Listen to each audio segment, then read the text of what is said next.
All right. Hi, everyone. Thanks so much for being here this afternoon. It's so good to see you. Appreciate your time and your willingness to show up this afternoon to hear our little talk and to have a discussion really about the work we're doing and kind of the challenges and opportunities ahead.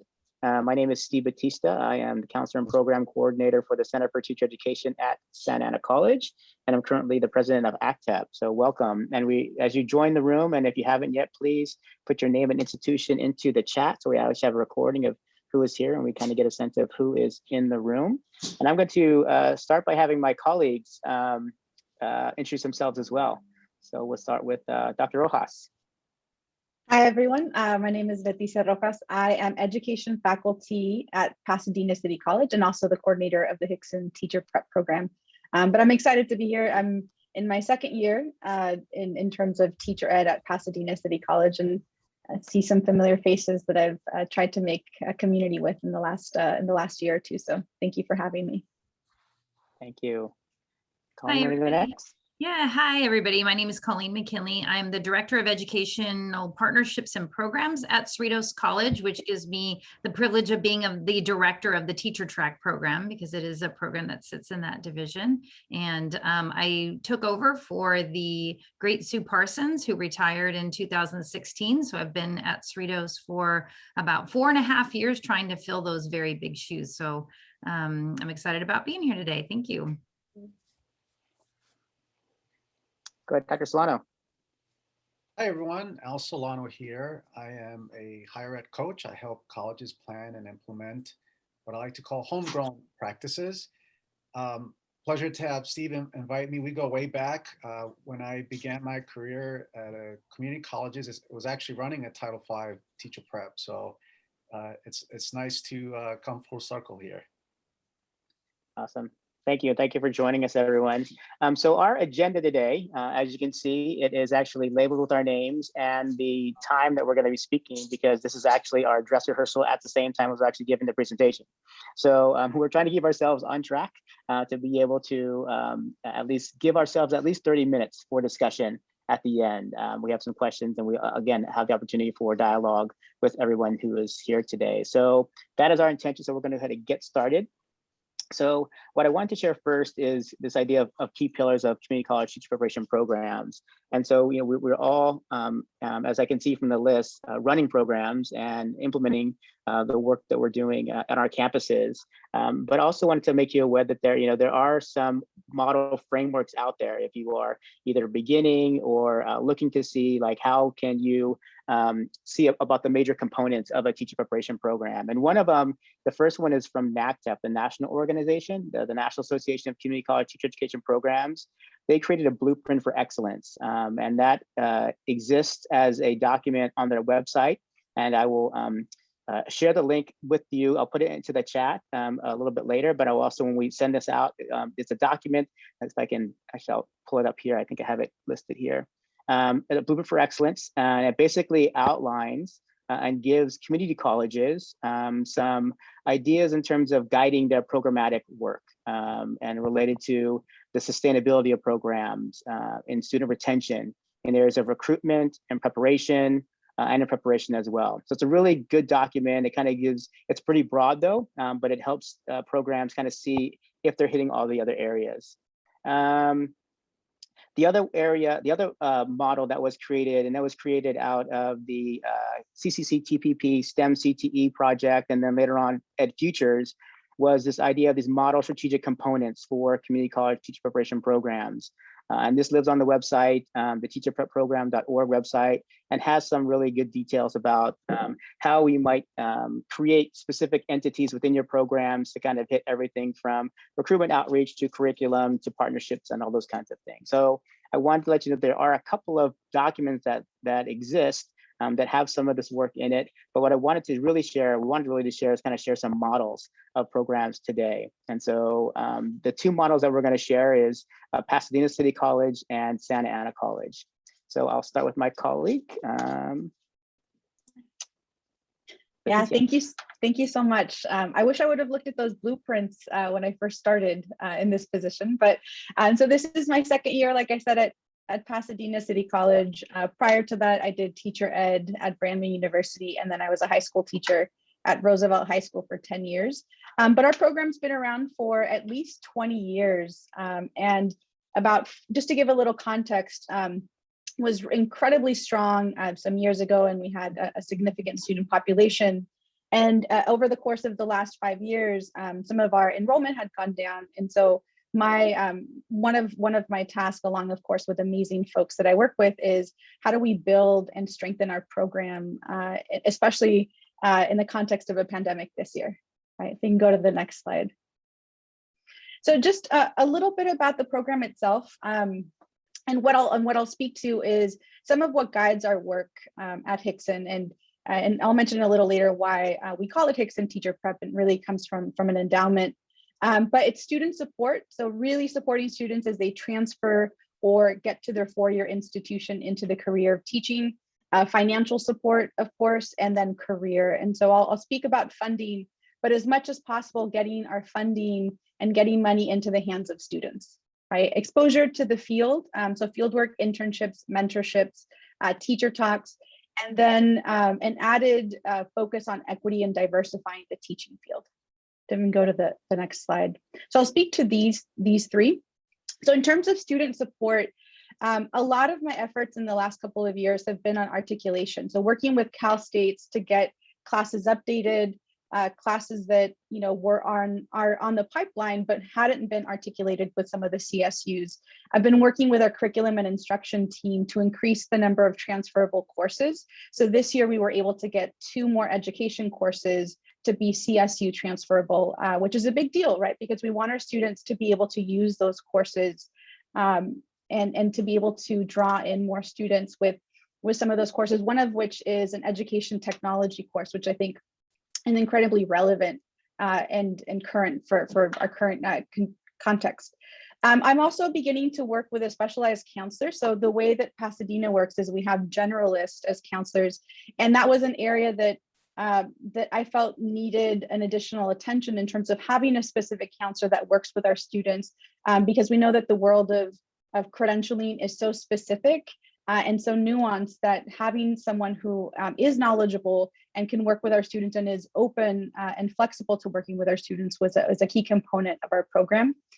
Financial support, so providing scholarships, stipends, which I'll speak to a little bit later.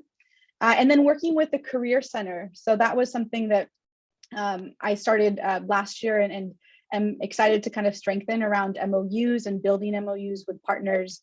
In addition, we've utilized their space for interviews of students for particular internships and really engaged in some of the work-based learning that's happening, which led me to be part of the career communities. As many of your institutions were focusing a lot on career and focusing right on our funding and our resources. So I'm the career lead for the social sciences, which is the division that I'm housed in. So I've been able to strategically find a place and find a table for education at those conversations and at those events, as well as other events. If we can go to the next slide. But this is what I'm super excited about when I think about exposure to the teaching field and the potential of community college. So we have field work through our Education 13 class, Intro to Elementary Education, as well as other education courses. But what we've also done is we've expanded our internships. So we have an ongoing internship with Polytechnic Schools in Pasadena that's been there for over 15 years. And that's a partnership where Polytechnic pays, it's a paid internship, and we do the hands-on, interviews at the beginning, training of our students as they go into those internships. But I also wanted to bring in other partners that were more deeply embedded in communities of color as well. And so we were able to develop an internship with Adelante Youth Alliance, where students are tutoring students from grades 5 through 12 and getting stipends as a result of that effort and getting them hands-on experience, as well as reading partners, which is having students develop the literacy of students from grades 2 to 4. And that also has a class component to it. We started a Hickson Higher Ed mentorship program. So again, getting opportunities for our students to learn from folks in the field. And this one was specifically supporting our students who want to go into the single subject or teaching at the college level. And then we've been engaging in teacher talks in the last couple of years. We can go to the next slide. And I think this is animated, so you might have to, so just a couple of things again, reading partners, Adelante, Youth Alliance. And both of these are have really a mission statement of working with communities of color and students of color. And those were our Hickson interns this past year. And just a couple of flyers in terms of teacher talks, really expanding student exposure to folks who are in the field. We were able to have 2 students who are former PCC students, former MESA alumni, who are now teaching, be able to provide some background on how to become a secondary STEM teacher. Again, trying to support our students who are going into the single subject, because a lot of our focus is on the elementary pathway. And then we have an upcoming one on becoming a high school art teacher. If we can go to the next slide. So this is a third pillar of our program, is really having an equity and diversity focus. So I strategically, reached out to partners who were doing the work already, and especially because in terms of capacity, right? I have 40% of my workload is to the Hickson Teacher Prep Program, but I'm also the only faculty teaching the education courses. So I wanted to work with programs that had already had the structure and the capacity in place, and partner with them to be able to do some of this equity aligned work. This is an image of one of our first events when I started that we were able to do before, again, the pandemic hit, but we had a panel of speakers who were talking about how do we teach for social justice from the early childhood arena all the way to the college level. And so those were some of the speakers that came that day. We do have a new partnership with the Prison Education Project, so PEP at PCC. These are students who are already working with the PEP project and teaching courses to folks who are incarcerated, some students who are in the juvenile detention system. And so they're already doing that work. And what I wanted to do is partner with them, partner with that particular program so that we can support students with the pedagogical knowledge, right? And that's where Hickson can come in and support them, as well as stipends. If we can go to the next slide. So just a couple of events that happened last year, having programming around issues of equity. So having Eduardo Lopez, who came to talk about his work with young men of color at Roosevelt High School, but also now his PhD work. We had a panel, Equity in Education Across the Pipeline, Early Childhood to College Teaching. And I think there's one more. And we also, in order to strengthen the education partnership with child development at Pasadena City College, I partnered with another faculty member in the child development faculty member to do a movie night. And this film, No Small Matter, is really examining some of the equity issues around early childhood education and the work context of folks who are going into that field. And we had a Q&A and a discussion after that. If we can go to the next. And so these are some of our more current events. So we've had speakers come and talk about technology, but again, technology in the context of equity, because I think that we often talk about these as if they're separate entities. And she does some work with high school students on GIS mapping and looking at resources of communities and strengthening the resources of schools. I have an upcoming teacher talk on teaching equity through children's literature. And so having a faculty member, a former elementary teacher, who now writes on using children's literature for that purpose, as well as trying to address some of what's happened to our students this year in terms of the socio-emotional development. How do we support students, and given that they're isolated and given that they haven't necessarily been in a social context that they're used to. We can go to the next slide. So that's me. Just wanted to talk a little bit about some of the efforts, and then I'll come back around to talk about funding. Thank you so much.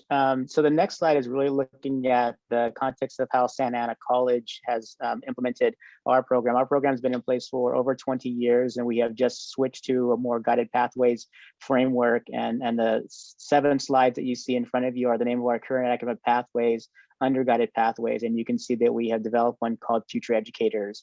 And that includes all the programs and degrees under child development, education, and we have a library technology, a degree and certificate program as well. So we have, and I'll show it to you in detail, kind of like how our program has been framed in guided pathways more recently, but it's been more historically embedded in our counseling center through and connected with our transfer center.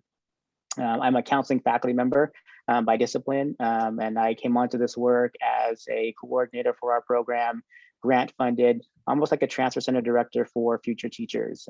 But in that time, we've been able to grow our curriculum and our program and kind of evolve to a more guided pathways model more recently. So in our model, as students kind of come into the college of wanting to become an educator, the future educators pathway allows them to then begin the exploration process. We created a course called Education 105, Explorations in the Field of Education. And then it allows students to kind of decide if they want to head into the early childhood route or into the elementary, secondary, or special education, or even CTE pathways as well. And then within each area, we have faculty members and curriculum that's aligned to either early childhood or EDU or education. And then the bottom graph you'll see is the academic or the co-curricular support, the career, academic, transfer support, assisted financial aid, and the counseling support that's been offered to our students through this framework. So we have, again, certificates and degrees and that kind of go through P through 12. We have a center for teacher education that has been for a long time the place and home for our work is through the Center for Teacher Education. It's staffed by 2 full-time classified staff members. I'm full-time counselor, but program coordinator, released full-time to coordinate that effort. But I also do see students and do counseling and advising. With the guided pathways framework, we've added success teams. Those are ways to that our college has decided to shrink down or support the caps and kind of bring services closer to the students, to those particularly in their career fields of interest. And so on our success team, you can see who's part of our success teams, and we're working directly with a caseload of students who are coming in. We're not quite 100% case management, we're moving in that direction, but we have students who are coming into our programs through our current academic pathway, who've been identified as first-time freshmen, and are working with them very intensively in trying to provide the support that we need. And we do some other things like we had an elementary cohort of students going through. We have high school pathways, and we do offer dual enrollment as part of our program as well. In terms of the curriculum for us, we have a child development faculty members and early childhood who have the traditional degrees, including the associate degree for transfer and the infant, toddler, preschool, and school age options, and the AA degrees, as well as in the certificates, and some specialized certificates in early childhood education. And then on the education side, we have 2 AA degrees. One is option 2, the associate degree for transfer. And then the other one is a local AA degree that we developed many years ago. It's a lot smaller than the associate degree for transfer. I think it's about 24 units, but it's really meant for students who are preparing through our campus to transfer to one of our local CSUs. And it's kind of like a liberal arts AA degree, but it's titled Elementary Education Pre-Professional. It's CTE top coded, and it can help prepare students for those entry-level jobs, either as after-school assistants or extended daycare or instructional aides, those types of things. We do have a couple of certificate programs in education, again, leading into employment and after school in the area where our institution is in Orange County. There are tons of elementary schools and places where they have after school providers. So we can often get our students jobs and employment in those areas, and these certificates help them get there. And then the special education certificate is something that I just created and will go into effect in fall of 21. Again, CTE top coded, and it's really trying to identify those students who are preparing to be future middle school or high school teachers. And then we have faculty who are on both sides. We have 2 full-time child development faculty members and 2 full-time education studies faculty members at Santa Ana College. Our center, again, is the base of support for our students, where there are 2 classified employees are now called success coaches, and they are doing the work of our success team and providing a lot of the co-curricular support and helping them plan professional development, helping them get jobs, helping them with the transfer assistance, and all of the kinds of things that you can see listed there as part of our work with our students as they're coming and working through Santa Ana College. And these are some of our activities that we've provided, acknowledging our students when they transfer. We have a future teacher signing day. When we were able to provide field trips for students. We've been able to pair with Microsoft innovative educators and do training in technology. And we're actually doing it again this semester online. So great ways to get that, again, opportunities for our future teachers to gather and do pre-professional development. We've also been able to secure funding for our staff. And so we have, faculty that work across our area, our different disciplines, not only in child development, but in education, but we have a teacher that teaches math for elementary school teachers, science for educators. We have other faculty members who are really involved in this work or really want to be engaged in this work. So we were able to get money from professional development to do a training together last summer, which was really enriching and helping kind of bridge the program together. We bring our students back to do workshops, and then we also partner with universities to do field trips when we can as well. So that's kind of the SAC program in a nutshell. And then so we'll move now into program funding and talk from our perspectives of how we've been able to create and in some cases institutionalize funding, and in other cases we're still on that search. I think we start with Colleen. That's great. So hi again, everyone. I wanted to start by making sure that you understand my role within Teacher TRAC because we are fortunate that the program has been around for 21 years. So the program, and you can go ahead and go on to the next slide, Steve. The program was not built in a day. So oftentimes when I start talking to colleagues about the program, they get very overwhelmed with how did you get all the way to there? So remember, keep in mind, 21 years later, and it started with faculty collaboration, and ultimately we had a full-time faculty member in Sue Parsons that coordinated the program. Teacher TRAC actually led to the Office of Educational Partnerships and Programs creation about 7-8 years ago. Because of all the K-12 partnerships that developed within Teacher TRAC, they built an office around that and expanded to promise and dual enrollment. And so that's how all of those things fall under myself. And so as a manager, I have a much different view of funding, or I guess I wouldn't say view, but there's a different power that a manager has over funding as far as expending those funds, monitoring those funds. And so I'm going to try and give a perspective of what happened in the building of Teacher TRAC and funding, and from the faculty perspective, but then also from a manager's perspective, because the reality is many of our teacher prep program colleagues are doing a lot on their own, and it really takes a coordinated effort, which is hard to do if you're working in a silo as a faculty member or a counselor or, in a manager. So I'm giving you food for thought and look forward to questions that you might have during the Q&A time.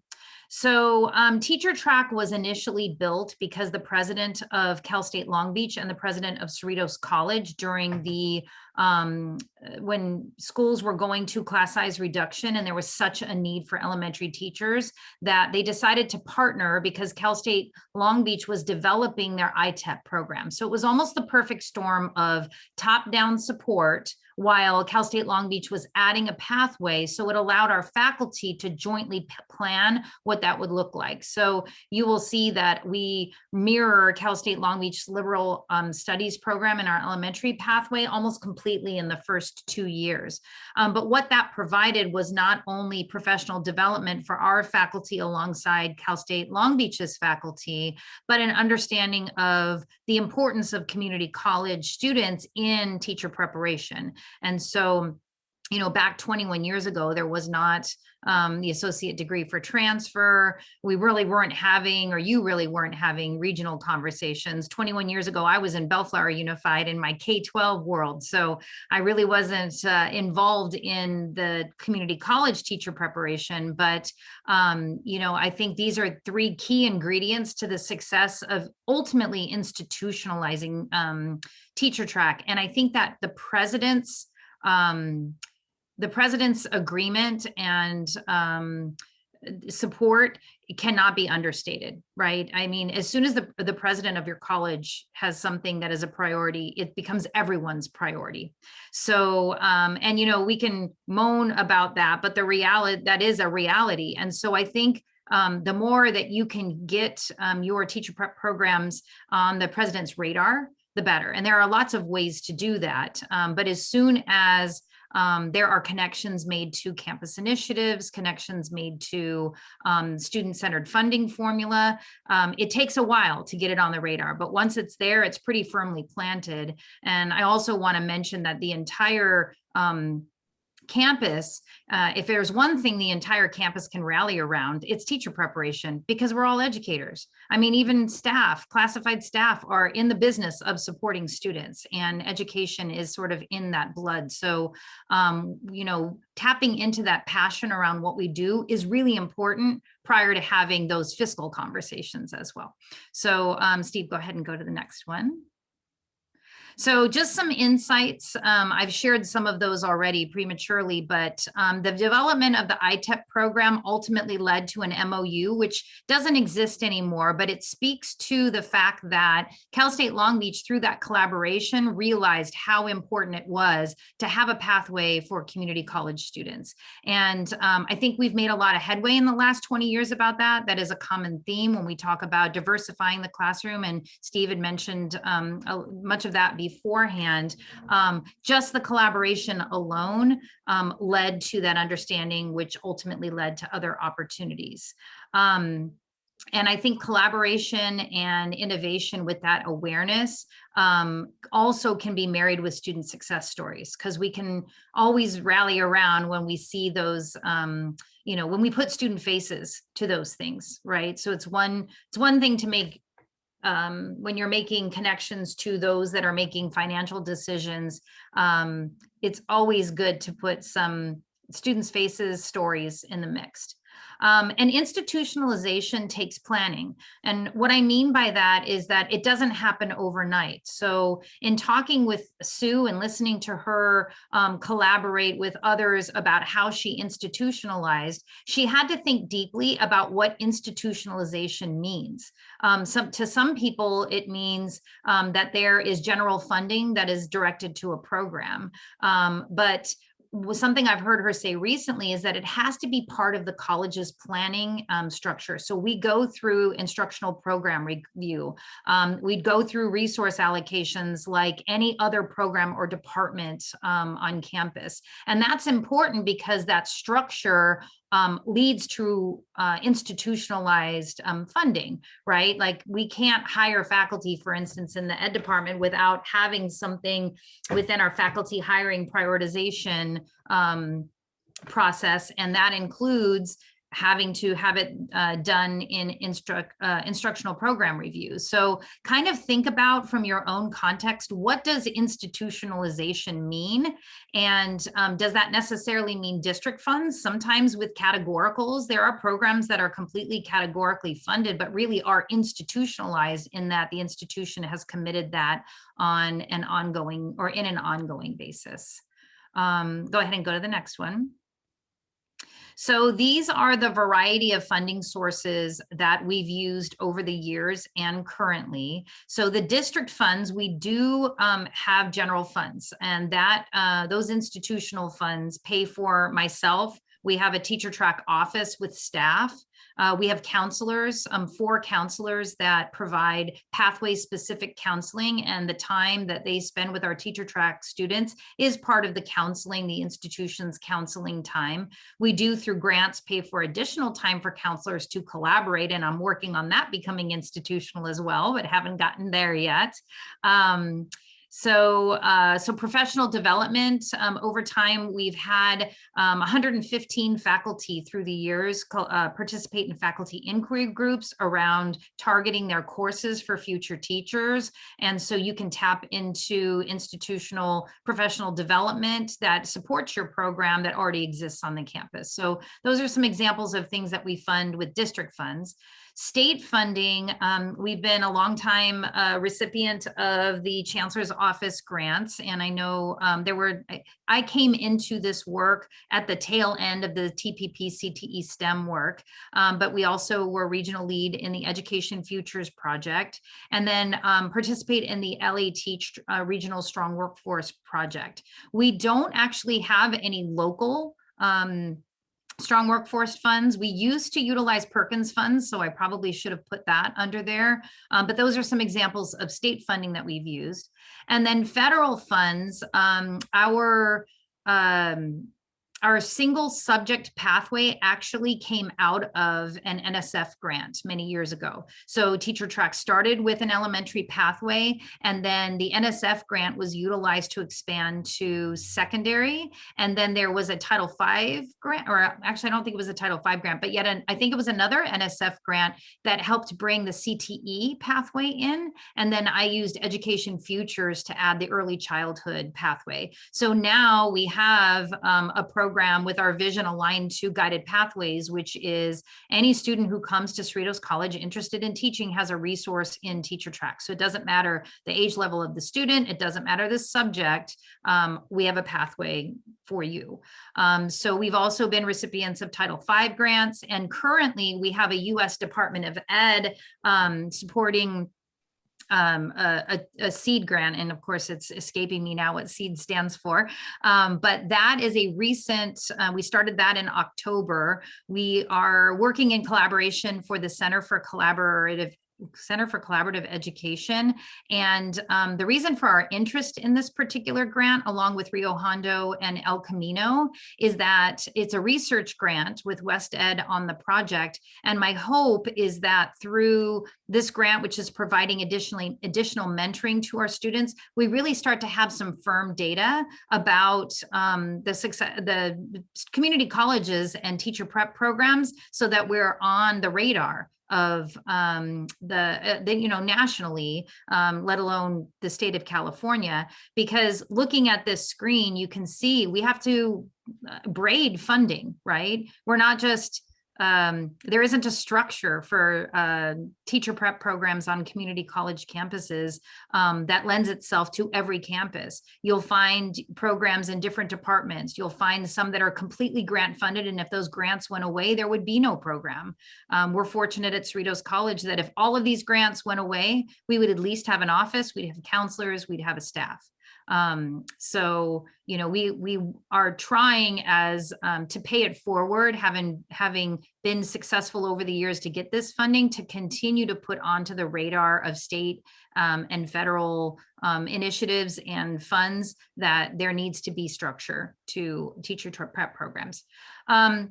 Lastly, we've also gone after some private grants. So we've worked with the Heising-Simons Foundation, Project Tomorrow are two examples. We do have a plethora of donations. We're very fortunate. So Dr. Gaskin, who was the president that was in charge when the program started, has actually donated a significant amount of money back to the program. We have former faculty that donate money, alumni that donate. So working with our foundation, we have a very great relationship with our foundation, and that would be another way in which you could possibly expand some of your funding resources by partnering with your foundation. And of course, there's categoricals. So we're not currently getting any guided pathways funding, but I'm just putting examples out there because I think that our teacher prep programs are examples of guided pathways, even prior to that word being a thing, right? Or that initiative being a thing. So kind of going after those type of things, we have utilized equity and SSSP money as well. And I think we have one more slide. So some just last minute things about securing funding. I would say that my best strategy is just being open-minded. I have not really had the time to do a lot of research into grant opportunities. They sort of land in our lap sometimes because of the connections that we've made over time with our K-12 partners or others. But the reality is, once we wrote a grant with our research department and they bought into the program, they find grants for us. So there is any grant opportunity is not only an opportunity to learn. So even if you don't get funded, you now have language that you can use for another grant. So sometimes it's just discouraging that, I'm going to spend all this time in the grant, and then if I don't get funded, that's time I didn't really have. But it is always time well spent, because you start to refine what that grant language looks like, and you get better and better at it as you go. Also, be innovative. Our current NSF grant is an attempt to bring more STEM students into the pipeline by going after non-teacher track students and offering an internship at the Columbia Memorial Space Center, because we're exploring the idea that successful STEM students don't necessarily naturally want to teach. And so if we give them an opportunity in an informal education environment, they'll get the teaching bug, hopefully, and then maybe consider becoming teachers. So that's the entire focus of that grant. But in the meantime, you're utilizing that funding. So be innovative and think big. There's power in retreats and collaboration. So schedule time to step back and work with other stakeholders in your program to plan. So we, part of Education Futures, we developed a leadership retreat, and the retreat was on campus. So it's really a misnomer, but just spending time with faculty and all of the stakeholders involved in the program to map out, where are we at? Where do we want to be? Set goals and start an action plan. We rarely have time to plan. We're usually just reacting. So you have to schedule it. And I cannot speak enough to scheduling that time to get together and just collaborate with your on-campus and maybe off-campus partners. Set those goals and be realistic. And then also remember your campus initiatives and student-centered funding formula alignment, because as you have those conversations back with campus leadership, the more that you can align with those things and show how it will push the needle, then the more likely they will be to increase funding for you as well. Thank you, Colleen. We'll turn it over to back to Dr. Rojas, and we take your 7 minutes. We're good. Good time. Awesome. Thank you so much. So thank you so much, Colleen, for that.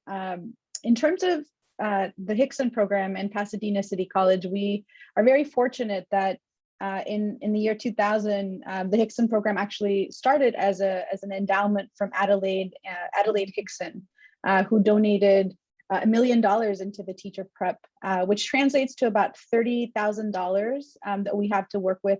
Now, that $30,000 that we have to work with also pays for some staffing.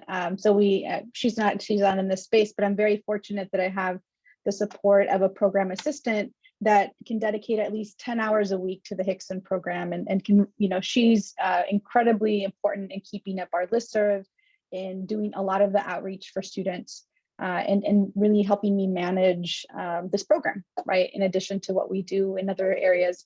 And so I say that to say that we're very fortunate, but I wanted to be very transparent that, that money can only go so much, right? That particular funding only carries us so much. And so part of what I'm interested in is also being able to look for additional funding opportunities to build the capacity of the program. But we do have that. So very, very lucky to have that every single year. But I want to talk, instead of talking about how I came to that funding, I want to talk about and share with you how I'm hoping to strategically use that funding in different ways. So if you can go to the next slide. So part of my task in hoping to grow the program was to look at what funding we had, and again, strategically use it to establish partnerships and establish opportunities for students. And so part of my approach was, what if I tap into and partner with again, organizations that already have the infrastructure, right? So Adelante Youth Alliance has already been in existence and already has students that they work with in Pasadena, and what they needed, and when they reached out to the Career Center, and that's how that partnership developed. I was then brought in to have a meeting with them. What they needed were students who could volunteer to tutor their students, right? So these were folks who maybe are interested in teaching and who would tutor 5th through 12th graders. And this year it's been all virtual. And so as we were developing the model of how we would train the students, how we would interview them, how would we support them, part of the decision making around funding, it was to provide them at least some sort of stipend, because a lot of our students want to engage in these opportunities, but especially this year, when you think about how they've been impacted economically, stipends are really going to attract students who want the opportunity but can't afford to do something just volunteer, right?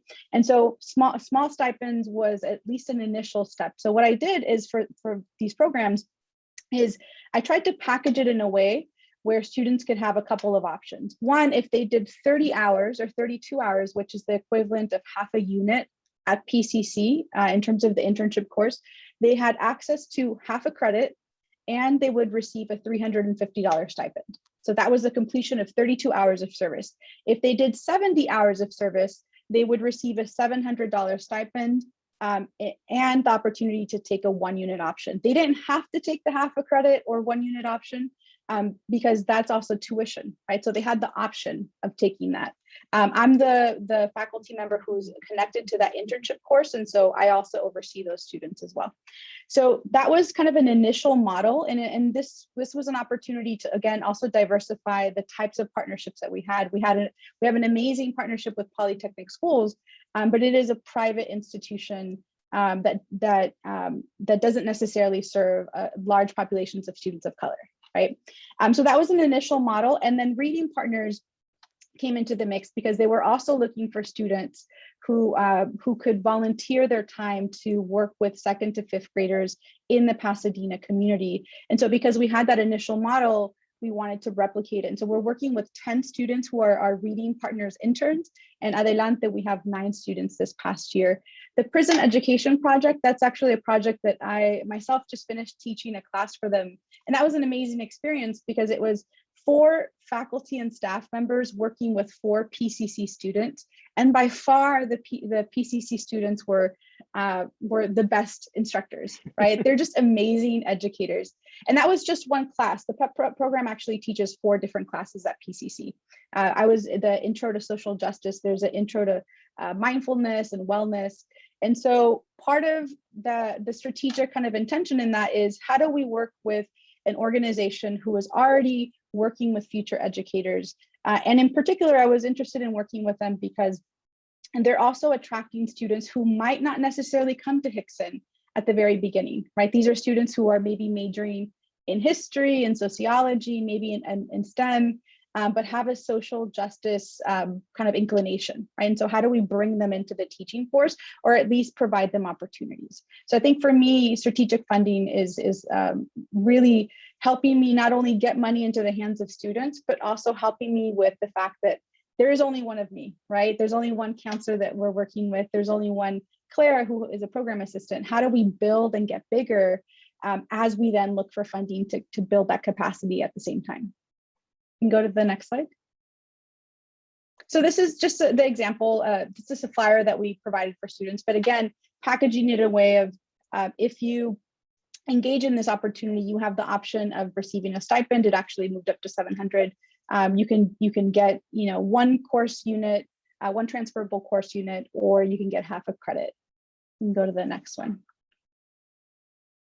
Also using funding to expand the reach of Hickson Higher Ed. So again, a lot of our efforts, whether it's our education courses, our scholarships, a lot of our teacher talks are aimed at the elementary level, because that seems to be that's the clearest pathway, right, in terms of transferring for a lot of our students, in terms of getting the integrated option.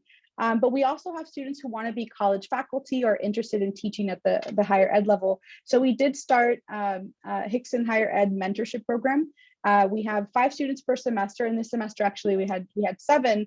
But these are students who are majoring in different areas, but would benefit from being connected to a PCC faculty. We're starting off small. We had the mixer last week where they get to meet their mentor. These are all PCC faculty donating their time. And part of the agreement is that they'll engage in at least 5 hours of activities throughout the semester, one of which is to observe a class, right? To observe from the faculty perspective. We're hoping to build this out, but we want to really get into the nuances of the model first. But this also comes with a stipend, right? We wanted to provide some funding for our students, again, who would benefit tremendously from these kind of opportunities, but might be working full time and taking classes. And so how do we make this as attractive opportunity as possible? We can go to the next slide. So just additional funding areas of how I try to use the funding and how we try to use the funding, I should say. One of them is beginning to fund the time of counselors. And so specifically working with Yvette Rosas, who I think is in this space. We started a kind of a partnership and started talking about how do we work together so that we can have one specialized counselor working with our Hickson students who understands the language of transferring, and specifically to a teacher ed program. And so this pays for office hour. We're hoping to expand this to a more of a model, right? But at least it's a start to start to grow the program so that students have a specialized counselor there. We also needed to strengthen the academic support. So this was beyond the generalist model of counseling. So again, this is kind of the intention behind that. Scholarships, we have scholarships every spring, and they range from $250 to $1,000. So a total of about $10,000 of our funding we hope goes to scholarships, and we plan around that. This is starting to shift because as we give more stipends for these increased opportunities, we're realizing that we have less money at the end for the spring scholarships, but I think that there's all these added layers of benefits to participating in the other areas as well. And then speaker stipends, small stipends, but at least $150 for our speakers. And this was important to me because I realized that most of the folks who I was bringing on board to do our teacher talks were people or women of color. And I wanted to be mindful that we often ask for a lot of volunteer labor from folks. And the people that tend to get tapped a lot for some of the teacher talks or some of our workshops tend to be folks or women of color, and who we want to recognize their labor and make sure that they're at least compensated, because we know that disproportionately they volunteer more than other folks or get voluntold. We can go to the next slide.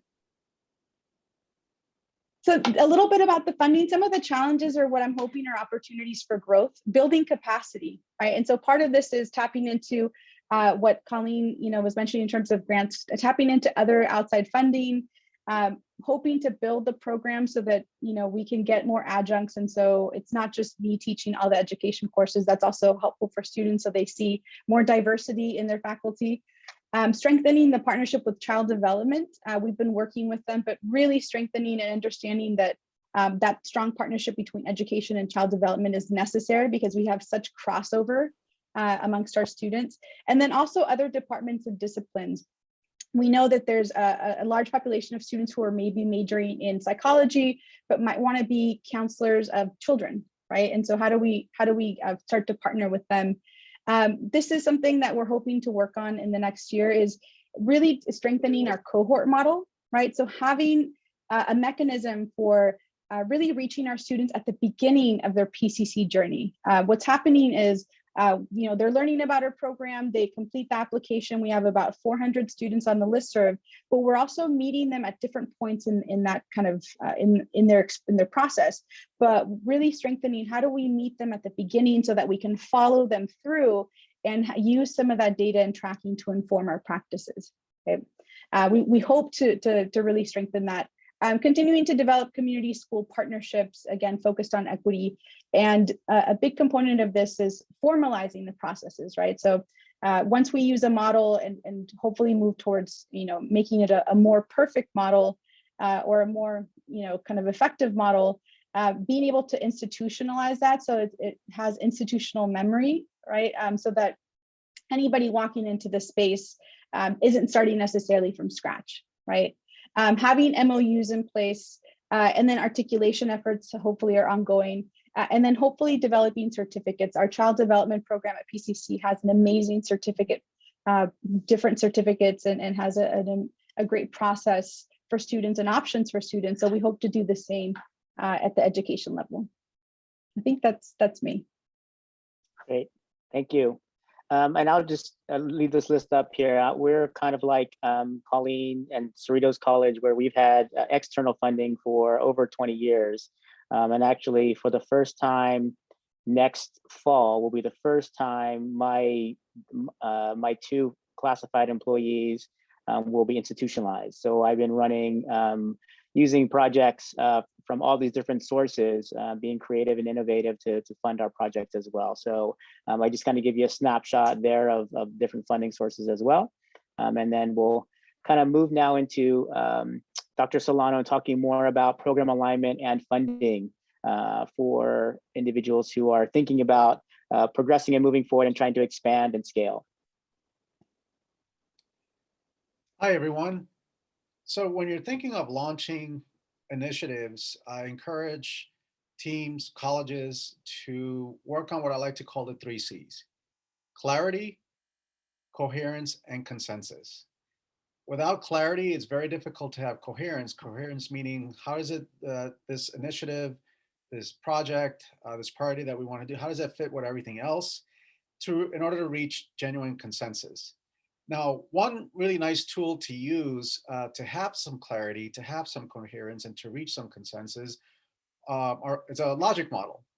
What you see here is the Chancellor's Office, to their credit, they tried to create a form of a logic model, kind of at the 50,000 foot level, that showed, look, these are the resources, the tools that we have, and how we want to do this is through a guided pathways framework of helping students clarify their path, help them enter, stay, and ensure they're learning.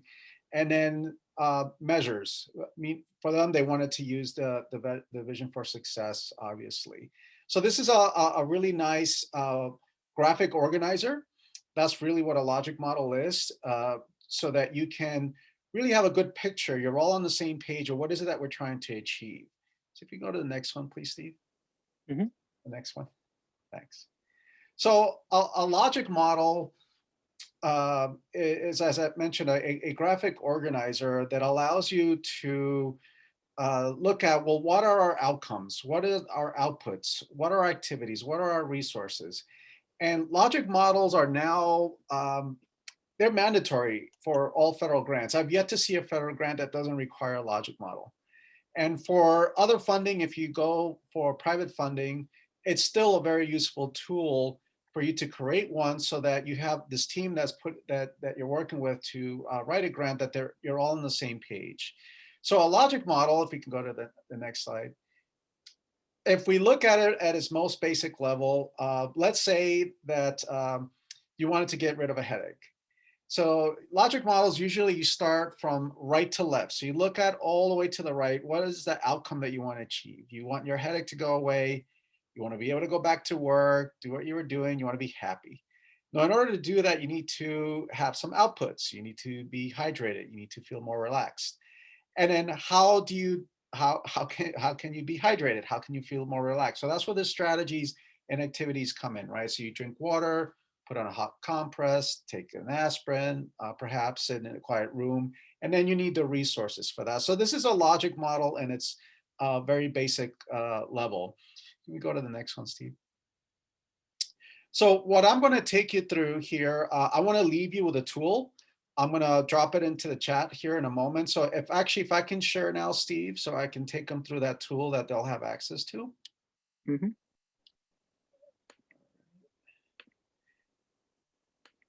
So this is a logic model in a spreadsheet template for you. And I gave you here an example of, let's say that your long-term goal, what your impact, what you want to do is to, there's a teacher shortage, you want to contribute to increasing the number of teachers in a region, perhaps from X, from a baseline of something. And then a midterm is that you want to increase the number of future teachers who transfer from a baseline of whatever that baseline is. And in a short term could be, for example, increase teacher prep student persistence rates from X to a baseline of X. These are just made up. They don't have to be exactly these kinds of impacts, outcomes. You'll come up with your own, but I just wanted to give you an example. Now, if you work backwards from that, I put in red there, the outputs or the deliverables. There's usually a lot of confusion between an output and an outcome. And an output is really what we produce, and an activity is what we propose to do. So an activity, for example, if you're going to provide fieldwork experience, that's an activity what we propose to do. Then what you want to be able to do as a deliverable is quantify that.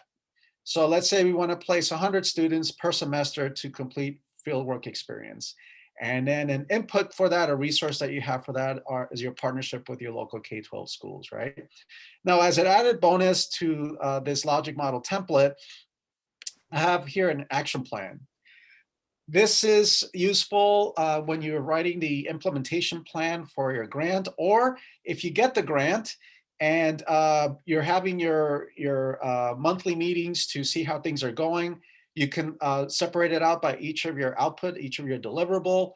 What's the strategy? What are our actions? Who's actually responsible for doing the work? And being honest about the challenges. We're all going to experience challenges. So let's get them out there when we meet so that we know what support do we need as we move forward with implementation. So I'm going to go ahead and drop this into the chat. And as I do that, the other thing I wanted to mention is a few more resources that I wanted to provide you with. I've done a lot of work with the RP group. For those of you who don't know the RP group, they are the research and planning arm, nonprofit arm of the California Community Colleges. And I work with them on a project on creating a variety of planning tools and resources. And I'm going to provide you a link to those that are housed on my website. It's called the Continuous Learning Institute. Everything on this website is obviously free, and it's free of advertising. And so you can download some of these tools. The other thing I wanted to provide you as a resource is that just because there's a grant available, it doesn't necessarily mean you should go for it. I know that sounds weird, but grants, some of them, especially Title V, they're beasts. And you really need to ask yourself, do we have the capacity to write them? Have we asked the right questions? Do we have the right people on board? Do we have not just buy-in, but ownership? There's a difference between the two. And so another resource I'm going to add here for you is I wrote a piece on 5 questions you should answer before launching any initiatives, including grants. This can help alleviate many headaches for you and potential pitfalls. And the last one that I'll mention, this one, Steve, it prompted by what you said. Steve, known him for years. He's got his act together. So he's got the student success team going. I'm sure they have a lot of clarity around that. But the student success team model, if you are going to use it for, let's say, your education pathway, it's kind of a mess, not just in California. I do work outside of California, and everybody say, oh, we should do a student success team model. And then they try to replicate other models, and they're like, well, what do you know? There's no clarity. There's no coherence. There's no consensus. Because how another college will implement a student success team model doesn't mean that you can replicate it at yours. So I created a video about the different student success team models and how you can consider what will be best for your institutional context. So to kind of wrap things up, many of you probably, I apologize if you've already done a lot of logic models, but I wanted to give you that visual with the headache just to simplify it, give you a tool that you can download and use, and then also give you some additional resources. Here's another example of a form of a logic model from the Strong Workforce for this was an education pathway. And so you can see there, again, they have the basic components of activities, our outcomes, etc. So I wanted to make mine as quick as possible so we can get you to your Q&A. Thanks, Al. Yeah, the previous slide was actually a logic model that Janice Perry and I worked on for our regional strong workforce proposal in 19 and 20. So this is, what we had submitted to build a Orange County collaborative. So this is some of the external resources that that have been shared, I think already. And I would just say, in terms of someone who has written and worked with Department of Education grants, there is a document you can subscribe to. It's called the Federal Register, and basically these are the list of opportunities that come out from the federal government, including U.S. Department of Education funding opportunities. And so you can subscribe to this, and you get everything from aerospace through everything that the government's funding. But you can just get to the Department of Education piece and see when all these projects are coming out, and even you're curious, just to begin looking at some of the parameters. They call these absolute priorities that the government's looking for in terms of like funding priorities. Over the years, they have focused on teacher preparation. They have focused on STEM. They have focused on STEM teacher preparation. But the trick is as I was sharing, these are beasts. They are really like 5-year projects that you have to write. So it's important that if you're thinking about one of those, you gain a lot of momentum already, because when it actually the RFA launches, you only get like a month to turn it around and submit it. So you already have to begin working on a project like this in advance with multiple partners and those kinds of things. So a lot of different areas where you can receive funding. I know NSF has also been a newer area for community colleges, and Cerritos has experience with that, and other colleges I think are experiencing now opportunities with NSF projects as well. So that's all it for now in terms of our presentation. We wanted to now leave it enough time, and we have looks like 24 minutes or at least 20 minutes, because I have a couple of things at the end, but for discussion and questions. And so we want, again, appreciate your time and give you the opportunity to either ask questions in the chat or to unmute and pop in. We have three we just kind of threw out there as maybe just icebreakers or ones you could choose from. The first one is, what areas of implementation are the most challenging for you or your campus? The second one, in terms of sources of funding, are there anything that you have utilized that you could share with the group that might be very beneficial, or that you're considering and you want to ask questions about? And then the biggest question for all of us, and I don't have the answer to this, but a question that we need to be working on, and I'm glad that the LA group and SEED is beginning to get the data to help support this in terms of attaining state funding for our programs, so that we're not all having to write grants every single year. So I will open it up now. Anybody have any questions or comments?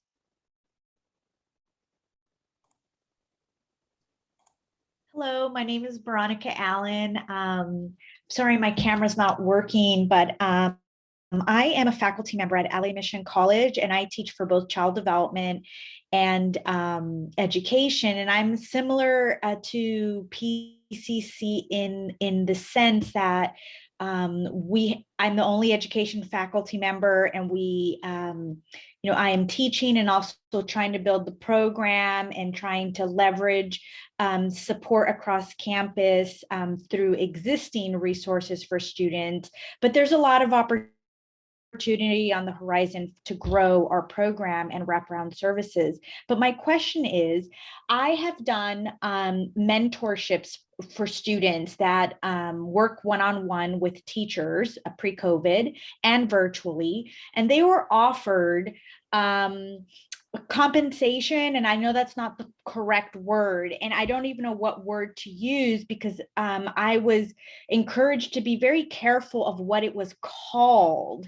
Like, everything had a different meaning at least on my campus: a stipend, an award, a payment, and any of those words had a potential implication for hours and how they're processed, and potentially an impact on financial aid. So I never knew exactly what to call it with students, from outreach and recruitment flyers to the actual paperwork and getting the students processed.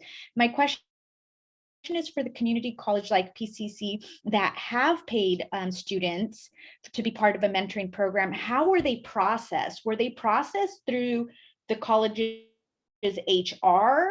Was it just something that was arranged between the CTE office or whatever office was, processing the grant funds? Because that's a real challenge for me, is how can I process the student for them to actually get that incentive? Yeah. Thank you for that. And I'm still learning that process myself.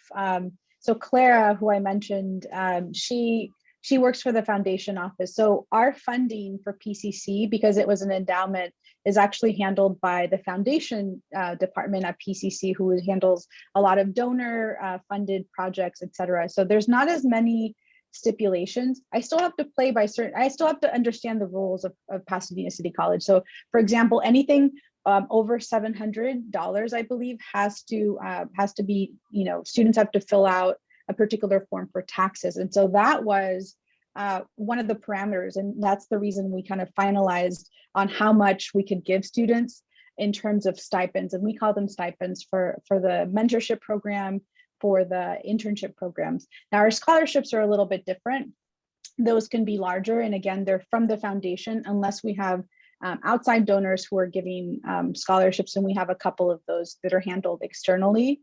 For the stipends for the speakers, it's what I found is that it's actually 100 times easier to pay a non-PCC faculty to speak for a teacher talk than it is to pay someone at Pasadena City College. That to me is where there was a lot of bureaucracy that I wasn't aware of, and a lot of different steps.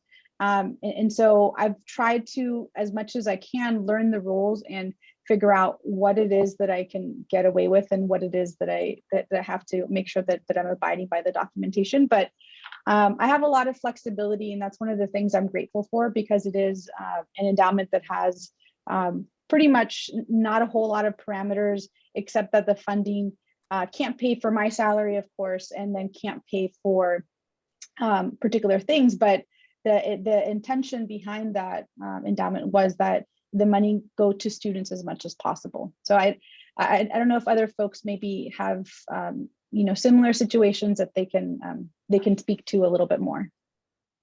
Yeah.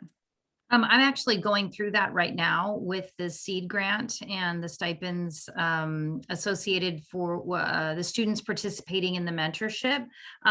Prior to this grant, Cerritos College always went through the HR process, which was problematic in a lot of ways, and was very problematic for our undocumented students.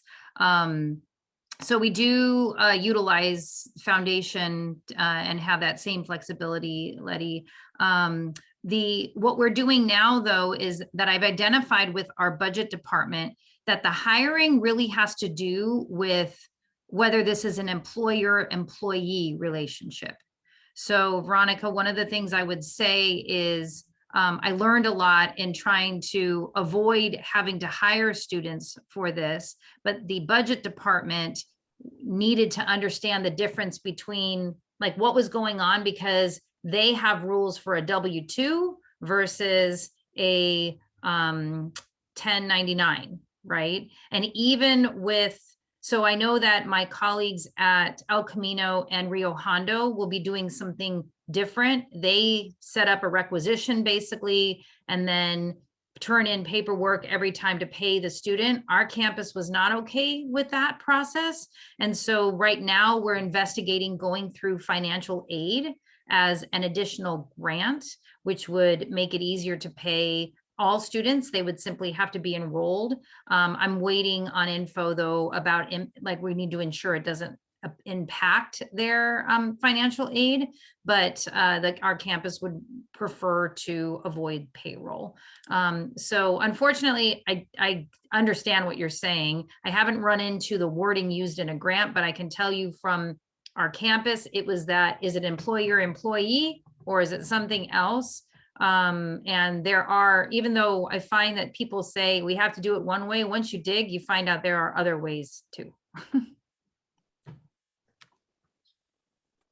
Yeah, that is a Thank you. challenge, and which with naming it is a challenge too. Yeah, stipend, those sometimes are buzzwords that kind of get you circle you into places that you don't want to go. But you know, program completion awards sometimes are a way to name things. And when students complete specific aspects of the program, they get a completion award. But then it also, again, with financial aid, and at some point in time, this is you know, I know. I have some creative colleagues who have actually used their partnerships with nonprofit organizations who have an easier time of being able to compensate students, to be able to use their structures and abilities to be able to do that by bringing them in as a partner on the grant. And their job is to help with some of the training, but also to administer the logistical ways of, you know, giving the money to the students. And this, it just, you know, you just have to circumvent it. And that's, you know, sometimes depending, another reason to try to cultivate partnerships with folks who can assist you with some of those just administrative things that you just get stuck with. You can't move anywhere in the community college system. Right. Thank you so much. I think my goal is to help incentivize students' participation in all of these activities, because we know they have responsibilities to work and earn money. And although it may not be equivalent to an hourly pay or anything like that, I would really like to be equitable and support students, you know, time and effort in a way that helps minimize any kind of you know, challenges from taking their time outside of class and perhaps their other employment to commit to something that will ultimately help, but, you know, giving them that incentive and support. Right. Other suggestions or questions? Hi there. I want to thank you for all these ideas and glad for sharing those. I am the Dean over Social Sciences at Diablo Valley College, and we're just beginning in a way of thinking seriously of expanding our teacher preparation program. We have lots of the elements.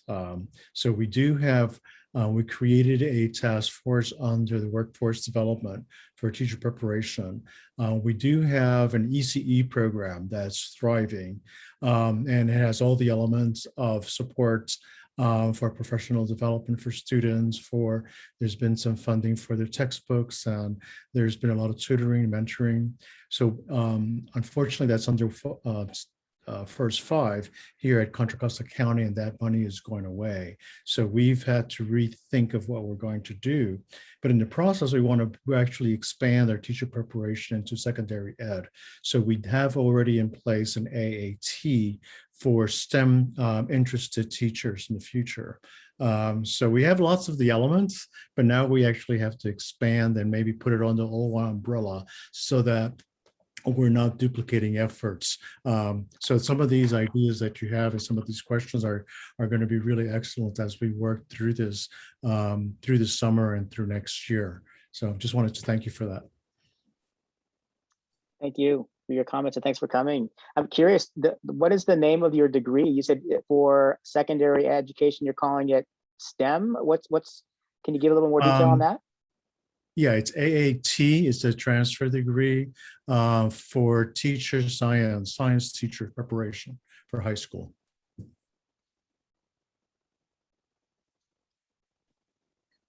Okay, I'm not familiar with that because I think all the associate degrees for transfer have the transfer model curriculum, correct? Right. So is it for all disciplines? Is it very specific for like biology and AT in biology and AT in chemistry? Okay. Yeah, it has about 25 to 30 units just in the sciences. So it was a special, in a way, template from the state that really helped put us together, because there was no way that the students could actually get a science sort of a AT with 18 units. So this is actually a nice template that came from the state especially for teachers. By the way, when it comes to STEM and teacher education, rightfully so, often the focus is, well, it's single subject credential and this is going to be for secondary. But don't forget that as a teacher prep program, you can do so much to help future elementary school teachers strengthen their ability to teach science. That's been a consistent issue for decades. And so it's not always about secondary, although it's important, but there's so many opportunities to do a lot of good work in science and math and science and STEM in general for elementary. Yeah, that's a great point, and Al, and that's how I use many of the STEM grants that I wrote to Department of Ed. The focus is creating STEM majors and STEM teachers, but it's also the secondary goal is to strengthen the math and science preparation of elementary school teachers. And so that helps you be able to serve the whole continuum of students who are coming into your programs, because you're doing the myriad of it. So that's, and then because we know the numbers are in elementary education, right? So if you're writing a grant, they want to see numbers. And with STEM, if you're just focusing on, you know, the single subject STEM, it's very minute trying to move that number up. But if you can include students who are also on an elementary pathway, you're able to kind of create a larger, I guess, scale when you're writing a grant project as well. That's a really good point.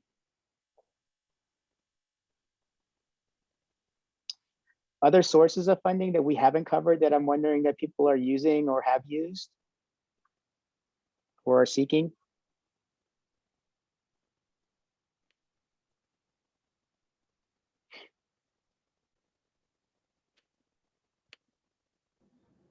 Dr. Solano, I was wondering if you could talk a little bit about the new way of writing grants. I know you sent us the Excel and I downloaded that, but I would be interested in learning because it's been a while since I wrote a grant. So.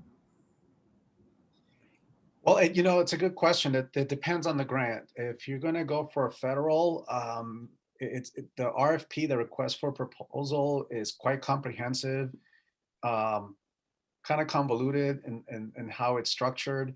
But to break it down, it's really most grants, if not all, are broken down into your why. And the why, it needs to be supported by data. What is the challenge, the problem statement, if you will, that you want to address? And so you give your case via data. Some grants like Title V, in addition to that, ask you to explain, well, what are your strengths as an institution, and what are your weaknesses as an institution? And then they ask you to then, when you go from your why and you go into your what is it that you're going to do, and your how, that it's aligned with the weaknesses and the strengths that you mentioned up front. And then the last piece, usually to a grant, is an evaluation plan. How are we going to measure that what we said we're going to do? And it's usually in the form of objectives. So in that logic model, I give an example of objectives and impact usually it's by date.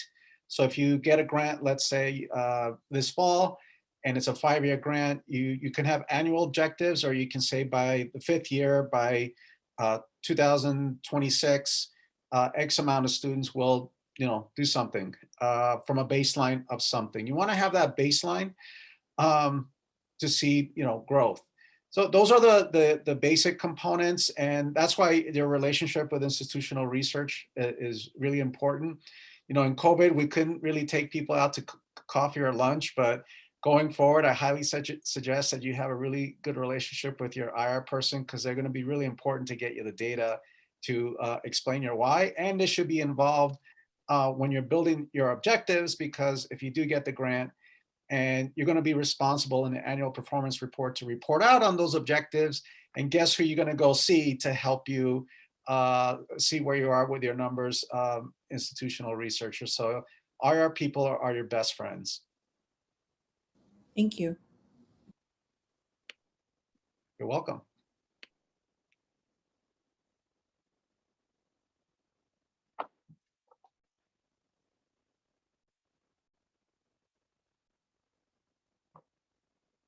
Other comments, questions?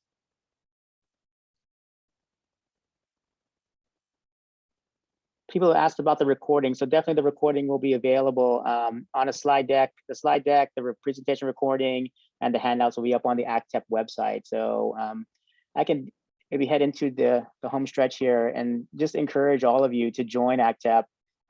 We currently are offering membership to students, to colleges. New colleges can join for free. And then if you are an existing college and you have a membership, we're giving a buy one, get one as well. And so we encourage membership.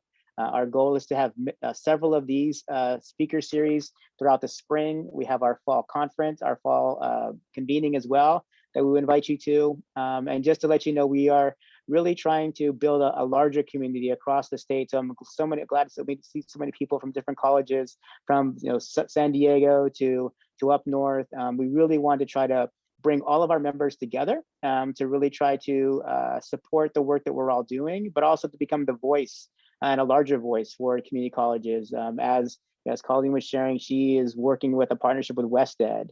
ACTEP is currently working with CCTE, the Cal Council on Teacher Education, as an associated organization. So we're working with the CSU deans, the UC deans, college faculty members, the CTC as well. So we're really trying to build up our voice and our capacity, but we also need to build up our membership as well. So we encourage you to stop by our website, to participate in our activities. We have committees that are also a committee structure that's also in place. We'd love you to join our committees as well to help us do some of this work, planning our conferences, and participating in the larger communities of practice. So the rest of this series will run out for the rest of the semester. The next one we're going to be planning, or we are planning, is one on curriculum pathways to go a little bit deeper. And Obed, I'd love for you to join us and maybe talk more about the success or the development of the secondary education pathways there. That's big for a lot of us. But we'll talk about that at the next one in April. The date is still TBD. We're still trying to get that one together and our speakers. The third one after that is really trying to look about the dual enrollment pathways between high schools to community colleges, universities, to really try to look at models and talk about how we can expand that, as dual enrollment is really expanding, I think, at the high school level. So how do we identify teachers early on as they come into our campus, as Dr. Ross was talking about, so we can identify them when they hit our campus. And then the last one will be on counseling and advising, because those are particular issues related to, so many different pathways, and it's so complicated to become a teacher in California. How do we best help students navigate these pathways as well? So that's our website. And that's kind of it that I think is the last slide. Yeah, so join us for those upcoming opportunities. Again, we really appreciate you being here today. I'll stick around for a few more minutes as we're winding down if people want to stick around for questions. But again, we really appreciate your attendance. Thank you to our speakers today, Colleen, Leticia, Al. We really appreciate your time and your expertise today. And thank you all for coming.